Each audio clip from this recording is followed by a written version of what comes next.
आता है मुझसे पूछती है क्यों ले लिया आपने सन्यास। कथा तो वैसे भी आप कर ही रहे थे, आपके मन में ये होगा प्रश्न कि ये सब क्यों। पहले आते थे तब अलग अलग 7 दिन के अलग कपड़े होते थे हमारे। नागदा में 2 बार कथा की है मैंने, 15-17 तरह की ड्रेस पहनी होगी पहले। पसंदीदा कलर हुआ करते थे मेरे, तो वो हर दिन 7 दिन में 2-2 तरह के, सुबह अलग, कथा में अलग, शाम को अलग, ऐसा था। अभी तो ऐसा है कि एक बैग में 2 जोड़ कपड़े, खत्म काम। ये मैं 3 बार पहन के आ जाऊं तब भी आपको क्या पता चलना है। तो झंझट खत्म हो गए बहुत, और कई समस्याएं समाधान हो जाती है। संन्यास मैंने इसलिए नहीं लिया कि मुझे कोई समस्या थी, संन्यास इसलिए लिया क्योंकि मैं जब छोटी थी तब से मेरा एक ही लक्ष्य था कि संन्यास लेना मुझे, और कथा करने के बाद फिर क्या संसार में उतरना, मतलब इस यहाँ पर आने के बाद फिर क्या बच जाता है। यहाँ के बाद फिर ऐसा नहीं कि संसार बुरा है या गृहस्थी बुरी नहीं है, बिल्कुल नहीं है, पर यहाँ आने के बाद फिर एक लक्ष्य बन गया कि नहीं, इसके बिना जिए तो कथा के लिए और मरे तो कथा के लिए। बस यही सन्यास का लक्ष्य है कि जीवन भर मंच संभालें, जीवन भर आप लोगों से चर्चा करें। आप ही मेरे जीवन के आधार है माताओं, इसके अलावा मेरा किसी से मोह नहीं है, लेकिन मेरे श्रोताओं से मेरा हमेशा मोह रहता है। बांध लेते हैं आप लोग। अब 3 दिन हो गए, पता नहीं चला, आज 4, 5, 6, 7 क्या रह जाएगा। आप विचार कीजिए, जिनको लग रहा है कि अभी तो बहुत दिन है, अरे भाई कल चौथा दिन है। 4 दिन की कहानी, 4 दिन का जीवन, 4 दिन की कथा शेष रह जाती है। तो मेरा निवेदन है, राम कथा संसारियों की कथा है, गृहस्थियों की कथा है। कैसा घर होना चाहिए, कैसा परिवार होना चाहिए, कैसे संस्कार होने चाहिए, कैसे विचार होने चाहिए, कैसे आपका जीने का तरीका होना चाहिए। आप साधु नहीं हो सकते, बेशक नहीं हो सकते। आप साधु नहीं हो सकते, आप कपड़े का रंग बदल करके सन्यासी नहीं हो सकते। साधु बनना भाग्य की बात है। जितने बुजुर्ग और विद्वान लोग यहाँ बैठे हैं, अगर मैं कहीं ठीक बोल जाऊं तो विचार कीजिएगा। जीवन में साधु का आना भाग्य की बात है कि ये मिल जाए मौका। किसी ने मुझे ज्यादा रोका टोका नहीं, परिवार ने भी सहर्ष स्वीकृति दे दी और मैंने सन्यास ले लिया। लेकिन एक बात कहना चाहूंगी, जीवन में साधु का आना भाग्य की बात है, लेकिन गृहस्थियों के जीवन में साधुता का आ जाना परम सौभाग्य की बात है। साधु और साधुता दोनों बहुत, हम साधु हो गए ठीक है, लेकिन मुझे ऐसा लगता है कि साधु से भी ज्यादा बड़ा महत्व पारिवारिक साधुता का है। जब आप में साधुता आ जाए, और साधुता के लिए कपड़ों का रंग नहीं बदलना पड़ता। नहीं, बिना प्रमाण के नहीं बोलूंगी मैं। श्रीमद् भगवद गीता 6वां अध्याय 7वां श्लोक, जितात्मना प्रशांतस्य परमात्मना समाहित। जीवन में साधु बनने के लिए हमें कपड़ों का रंग बदलना पड़ता है, लेकिन गृहस्थियों के लिए साधुता लाने के लिए मन का रंग बदलना पड़ता है। आपका मन बदल गया, आपका जीवन बदल गया। हम बदलेंगे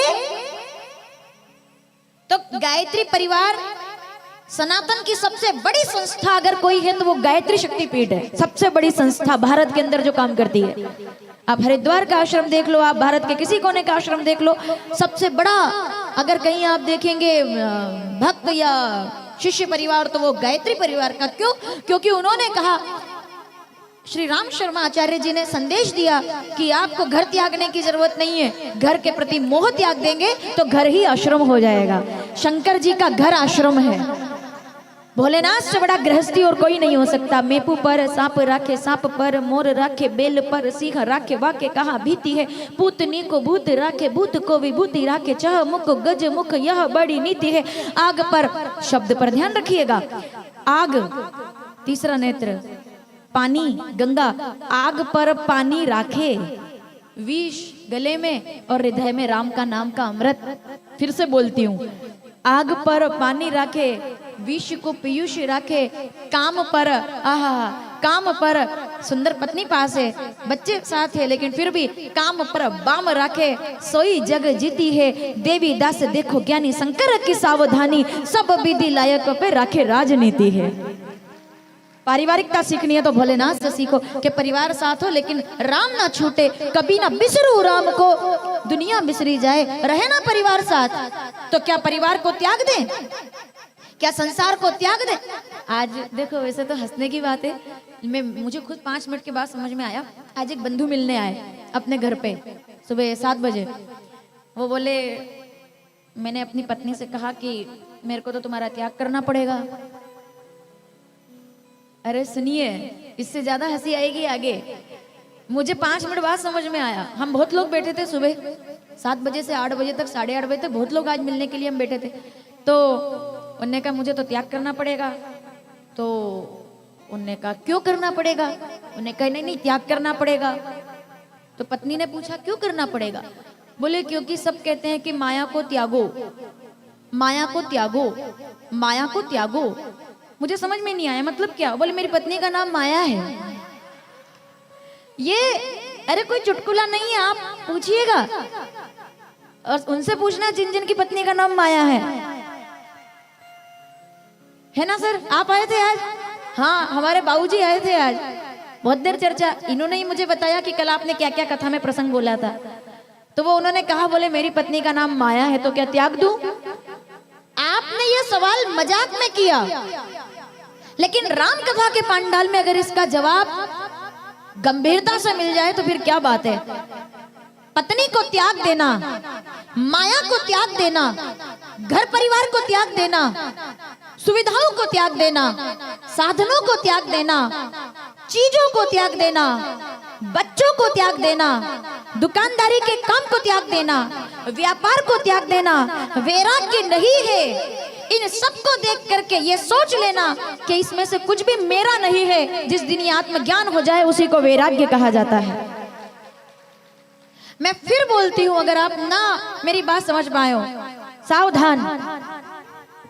दुनिया में रहकर दुनिया को त्यागना वैराग्य नहीं है। दुनिया में रह करके दुनिया में जागना और ये जान लेना कि ये सब है पर मेरा नहीं है, ना मेरे साथ आया है और ना मेरे साथ जाएगा। केवल ये मेरे लिए एक ऐसा प्रबंध है जिसमें मुझे आना है, रहना है, जीना है, लेकिन ना लेकर जाना है, ना मैं साथ लाया था। जिस दिन ये आत्मज्ञान हो जाए उसी को वैराग्य कहते हैं। त्याग देना केवल वैराग्य नहीं है, ये सब चीजें त्यागने के योग्य है, ये जान लेना वैराग्य है। ये सब चीजें त्यागने के योग्य है, ये जान लेना वैराग्य। सब काम, सब माया को छोड़ देंगे तो फिर कैसे काम चलेगा? माया के भी 2 प्रकार। अब देखो, मैं आज की कथा आपसे ही शुरू करते हैं। अब इसलिए मैं कहती हूँ कि थोड़ा छेड़ दिया करो मुझे बीच बीच में आकर के किसी प्रसंग को लेकर के, तो वो वक्ताओं को अचानक जब कोई बात बनती है ना तो उसका आनंद आता है। माया मतलब सीता है ना? पीछे तक के बैठे लोग सावधान। माया मतलब सीता। उभय, बिना प्रमाण के नहीं बोल रही हूं मैं, उभय बीच सिय सोहती कैसे ब्रह्म जीव विच माया जैसे। समझ रहे हैं आप? तो सीता मतलब माया, यानी कि माया अगर आएगी तो विनाश करेगी। लेकिन कब कब विनाश करेगी? माया यानी कि लक्ष्मी, लक्ष्मी यानी कि सीता, यानी कि अगर माया आएगी तो विनाश करेगी। क्योंकि रावण ने हरण किया माया का तो विनाश हो गया। लेकिन कहानी यहां खत्म नहीं होती है। अब जितने रामायण के जानकार लोग बैठे हैं जरा याद कीजिएगा, माया के भी 2 रूप होते हैं। अगर रावण माया का हरण करता है तो वो लंका का विनाश कर देती है। लेकिन उसी माया को, अरे मैं नाम भूल गई हूँ, अब आप मुझे याद दिलाएंगे क्या मैं बोलने जा रही हूँ, ठीक है? सावधान। मुझे केवल इतना याद है, रामचरितमानस अयोध्या कांड 286 दोहा, 3री 4थी चौपाई। मुझे केवल इतना याद है, नाम मैं भूल गई हूँ कि मैं किसकी बात कर रही हूँ। ये आपके प्रश्न का जवाब है कि माया विनाश करती है तो त्याग दिया जाए। हाँ, अगर रावण बन करके कोई माया के मोह में पड़ेगा तो माया लंका दहन के साथ विनाश कर देगी। 2 राजा है त्रेता युग के इतिहास में, एक लंकेश है जिसने माया का हरण किया तो माया ने विनाश कर दिया, और दूसरे राजा ने, अगले एक शब्द पर नाम याद आएगा आपको, अगले शब्द पर, एक राजा ने हरण नहीं किया, अगले राजा ने खेत